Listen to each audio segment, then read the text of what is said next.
We are live. Hi, Rick. Hello. Hello, Sarah. How are you doing? Very good. Good. It had been a couple weeks since we talked. Yes. So it's good to be back and it's good to talk with our viewer. And whether you are watching this live or on a replay, we appreciate you. I hope that you enjoy our conversation and try to pull up a good story to share. And he's a very good storyteller. So you are at the right place if you like to be entertained and learn at the same time. We don't just entertain, we also teach. So that's what this session is about, to share about what we learn from the history. And with that in mind, I'm going to share Rick's, introduction. So, well, first, I want to introduce myself first, right? So, so you, if we have a new viewer, my name is Sarah M. I'm an author, and um, my book is called How I Survived the Killing Field.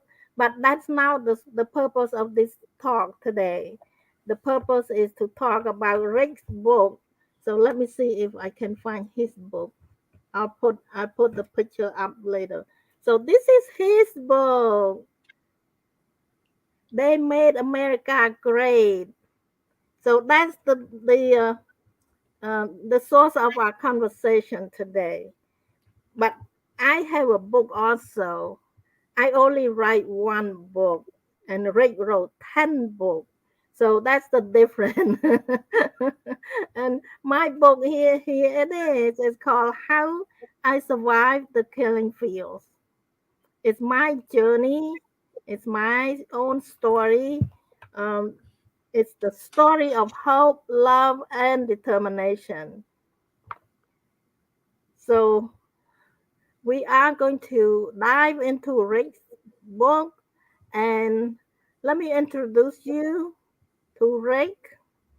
Our presenter today is a 10-time nonfiction book author and an authority on American history.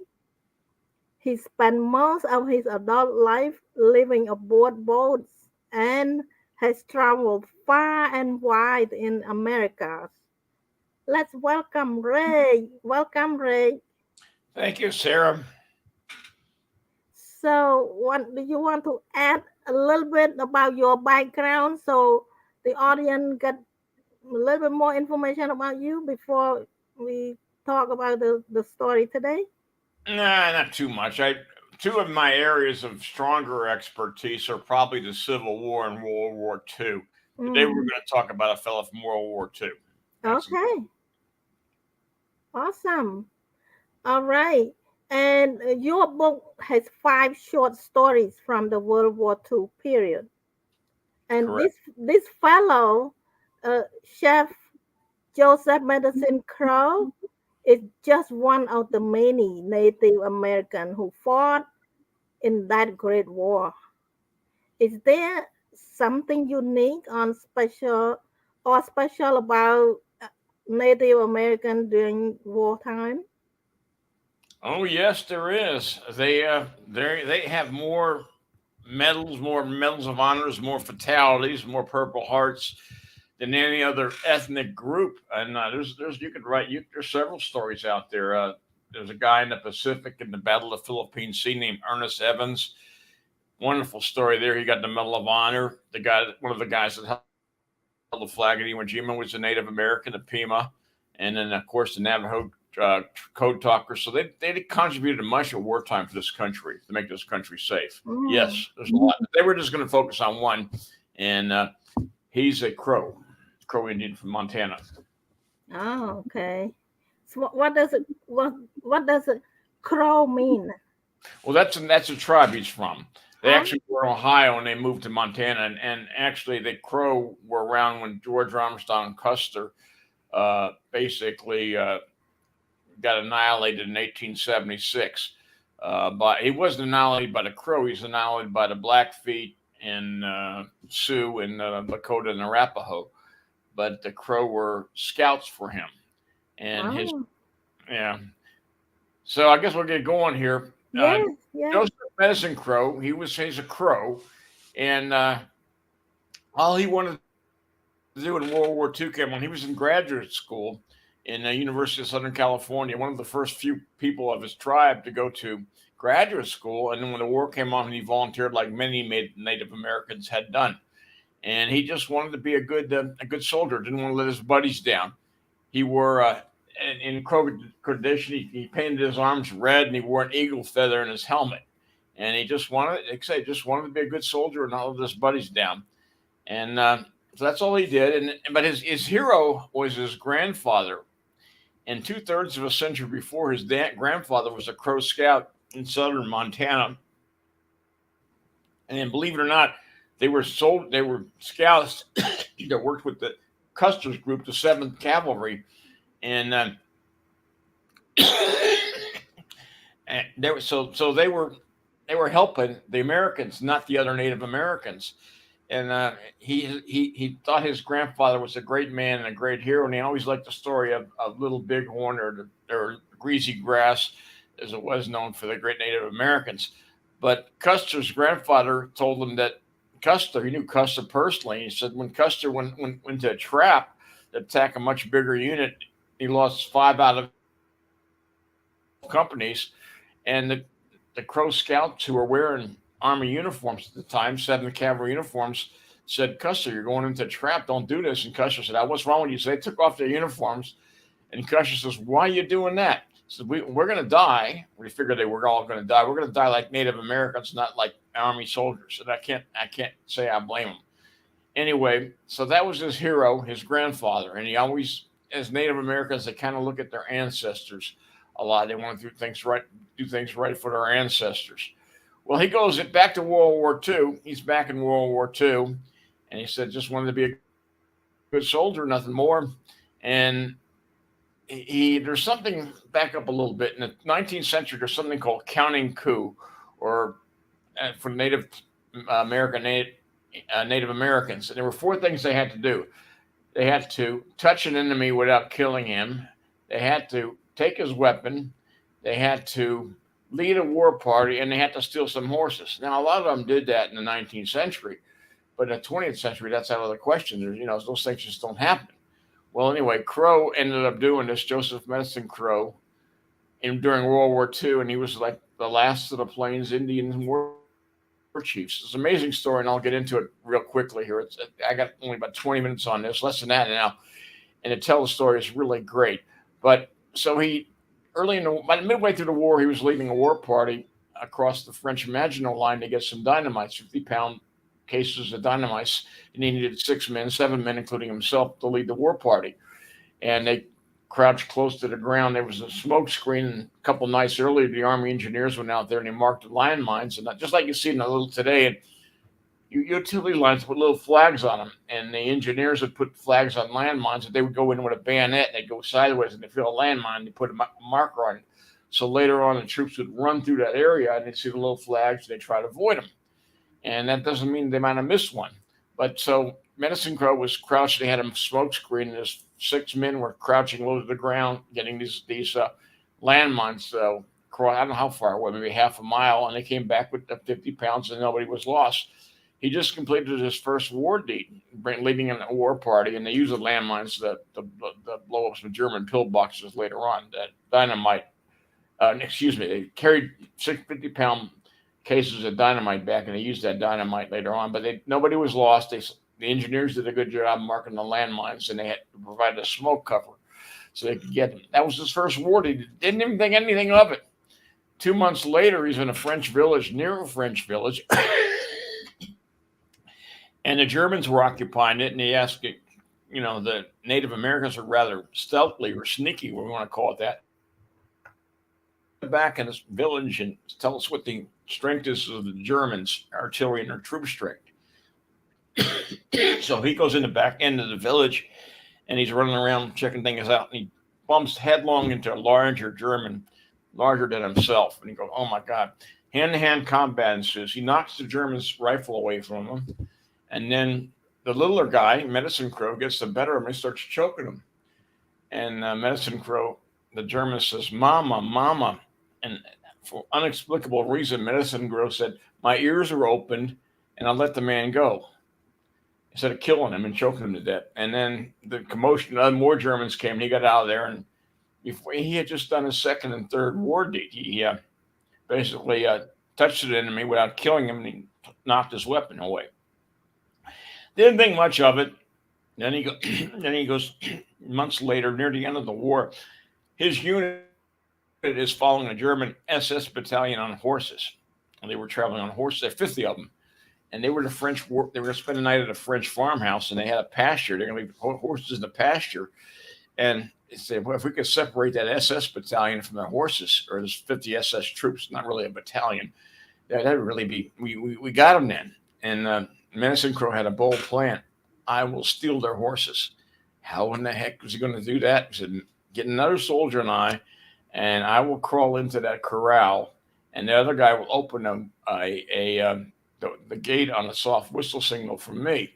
So the Germans were asleep. They had guards, of course, out guarding the horses in the farmhouse at night. And Medicine Crow, they sneak past the guards. Medicine Crow sneaks into the corral with the horses, 50 horses. He had made a handmade bridle, a crow style bridle for a horse. He found a horse that he liked, and he said, "Okay, this is the one." He jumped on it, and then he had a soft whistle signal to his fella who's manning the gate, tell him it's time to open up the gate. The gate opens, and he corrals and stampedes the horses out of there. And the guards heard what was going on. They kind of knew what was happening, so they're shooting. And Medicine Crow's running out of the stampede. He says, "Boy, he knew his ancestors were very proud of him because he had just done that." He gets back to, he stampedes the horses. I don't know what happened to the German SS battalion. I think it's obvious to say they were probably captured because they lost their means of transportation. And then at the end of the war, he's back with his Crow people back on a reservation in Montana. And there's a ceremony with dancing and drums, and they're telling all their war stories. And Medicine Crow said, "What did you do?" And he said, I knocked a soldier down and took his weapon. I led a war party. And then on top of that, I got some horses stampede from the German SS, 50 German SS soldiers. And they looked at him. The elders said, "You just became a war chief. You did the things that they did a century ago. You did them, and did them in World War II, and didn't think anything on it." So he was the last Plains Indian war chief. And it's a great story. And afterward, he got a PhD, honorary PhD, and he became this spokesman for the Crow people in Montana, and was telling a story about their history. He thought their history was important to tell. A lot of the government forces out there were saying, "Inculcate the Native Americans. We don't want them to have their identity just become just like the white man." And he didn't buy that. He said, we need to be rich in our history and tell our history." And he was right. And he did that. And the rest of his life, he spent time talking about Crow history. So that's it. There's a lot more to it than that. I love this guy. He died in about 2016 or something like that. You might have a picture of him out there. He's an Yes, older. yes. Let's see it. So I'm kind of done. You can ask me some questions. Show the picture if you got it. Yeah, let me get his picture up.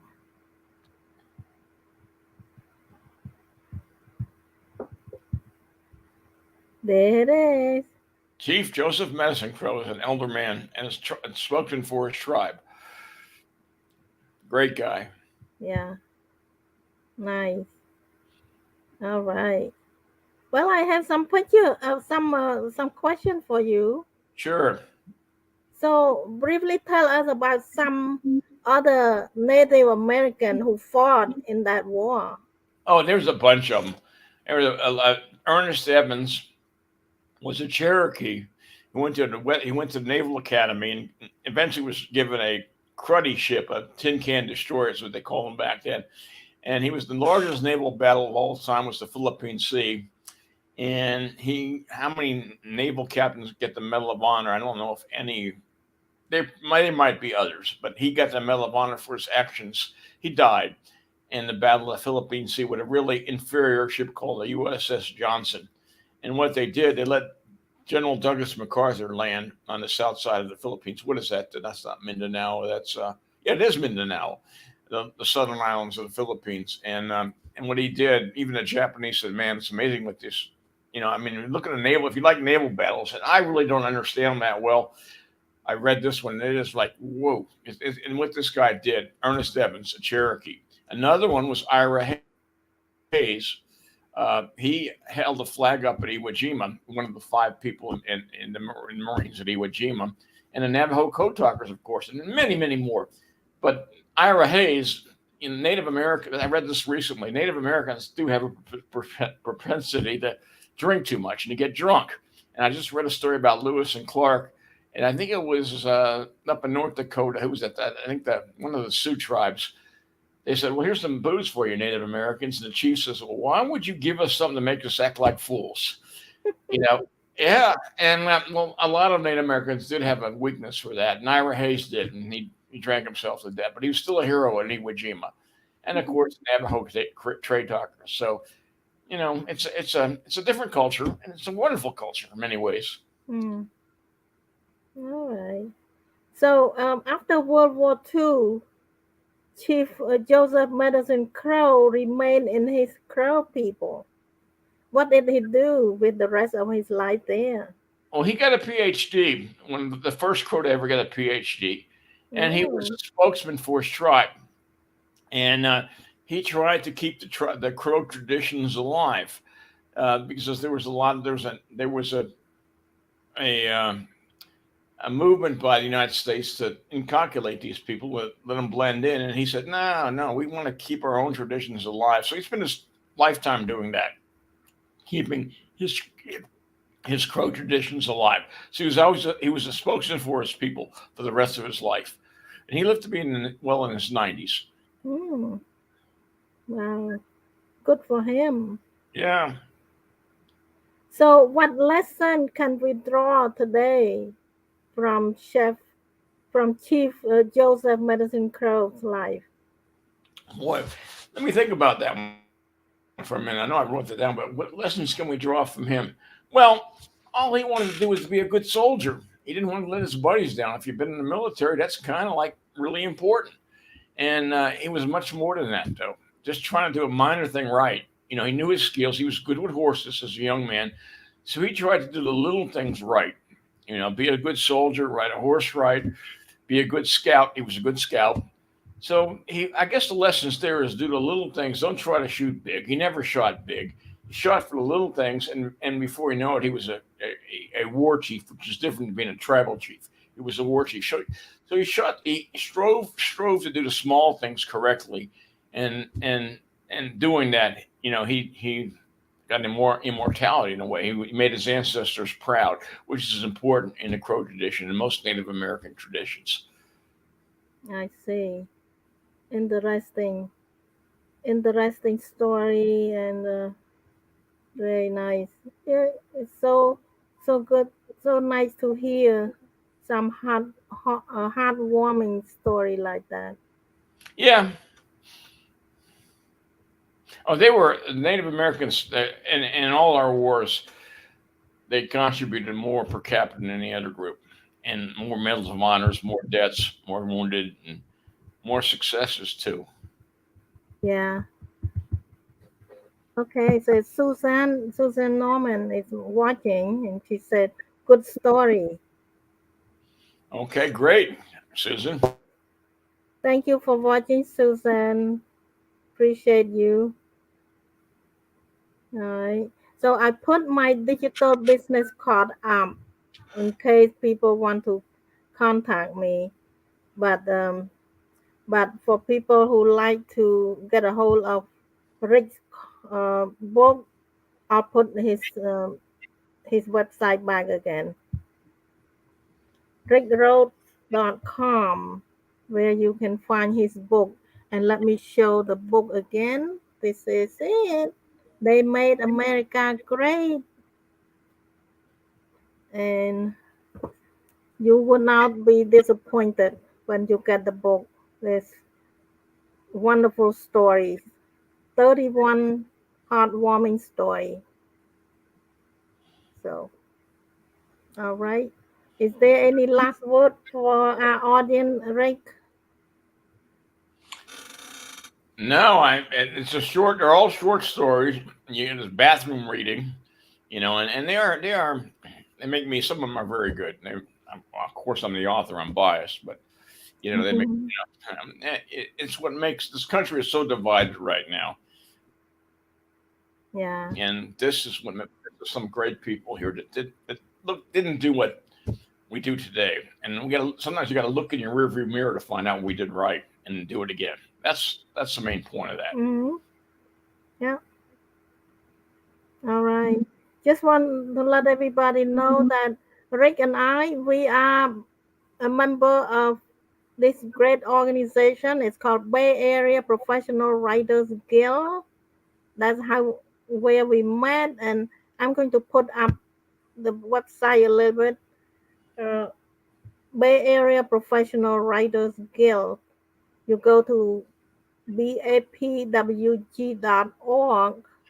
You'll find out all about our organization, and we meet once a month. We have guest speaker to come and talk about different aspects of writing a book, all aspects of writing. We have a lot of freelancer in our organization, the freelancer who write in the magazine as a profession. They make a living writing in the magazine, and also we have uh, authors, non-fiction and fiction writers, and editors. We have a few editors. So it's a really good organization if you are interested in writing. So let's get back to Rick's website again, rickrhodes.com. So appreciate you, Rick, and we will be back in 2 weeks. So Maybe 3 weeks, maybe three yeah, weeks. yeah, we decide to do this every 2 weeks. First and third Wednesday. So if we got 3 Wednesdays a month, like we might have this month, we'll just skip the last Wednesday. First and third Wednesday. Yeah. So the first in December we will be here on the 7th and the 21st. December 7th and December 21st. Correct. So yeah. But if you watching on a replay, just tell your friend about it. Whether you are watching with us now live or on a replay. So, so let's see. Yep, Suzanne say thank you. Thank you for watching, Suzanne. All right. With no other question. If you have any question, please post it. We will answer your question. We'll wait a couple more minutes. If no question, we will sign off. And while waiting for question, we want to wish you a happy Thanksgiving. So next week is Thanksgiving already. My goodness. November is almost gone. I cannot believe it. We just start November. Where the time go?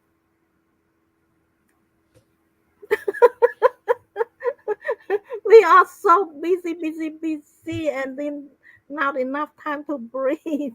And all of a sudden, then we realize, oh, we we we use up our time Yeah. anyway. So,